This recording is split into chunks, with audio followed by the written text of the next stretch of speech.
قائد اعظم خطاب کر رہے تھے، ایک ہندو صحافی اٹھ کے کھڑا ہو گیا، اس نے کہا آپ دو قومی نظریے کی بات کرتے ہیں، ہندوستان کو تقسیم کر رہے ہیں، ہمارے ابا و اجداد ایک تھے، بعد میں کچھ لوگ آئے عرب سے، انہوں نے ان کے نظریات بدل دیے اور وہ مسلمان ہو گئے، لیکن ہمارے باپ دادا پر دادا تو ایک ہی ہیں۔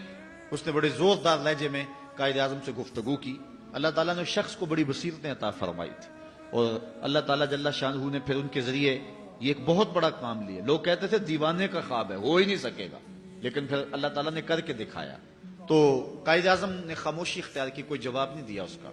تھوڑی دیر کے بعد کہا مجھے پیاس لگی ہے، تو کسی شخص نے پانی پیش کیا، تو انہوں نے 2 گھونٹ پانی لیا، پھر اس کے بعد رکھ دیا، اور اس صحافی کو جس نے اعتراض کیا تھا کہا آپ بڑے غصے میں تھے، بڑے گرم تھے، یہ لو پانی پی لو، ذرا ٹھنڈے ہو جاؤ۔ وہ کہنے لگا میں پیوں ایک مسئلے کا جھوٹا؟ تو قائد اعظم نے کوئی جواب دینے کی بجائے اسی اجتماع میں ایک ترکی نسل نوجوان بیٹھا ہوا تھا جس نے ترکی ٹوپی پہنی ہوئی تھی، اس کو کہا میاں یہ پانی پی لو۔ وہ اٹھا اور پورا گلاس گٹا گٹ پی گیا۔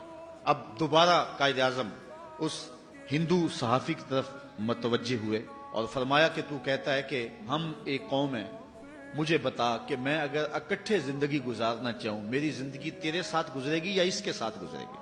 تو وہ خاموش ہو گیا۔ فرمایا اس کا میرا نسبی تعلق کوئی نہیں، خاندانی تعلق کوئی نہیں، میرا اس کا وطن کا ربط و رشتہ کوئی نہیں، لیکن اسلام کی بنیاد پر یہ میرے ساتھ اکٹھا زندگی گزار سکتا ہے، اور تم میرے ہم وطن ہو، ہم ملک ہو، ہم زبان ہو، لیکن تمہارے ساتھ میری زندگی نہیں گزر سکتی۔ اس لیے 2 قومی نظریے پر انہوں نے یہ ایک عملی دلیل فراہم کر کے اس بات کو اجاگر کیا، اور پھر پوری قوت کے ساتھ اس نظریے کی انہوں نے تبلیغ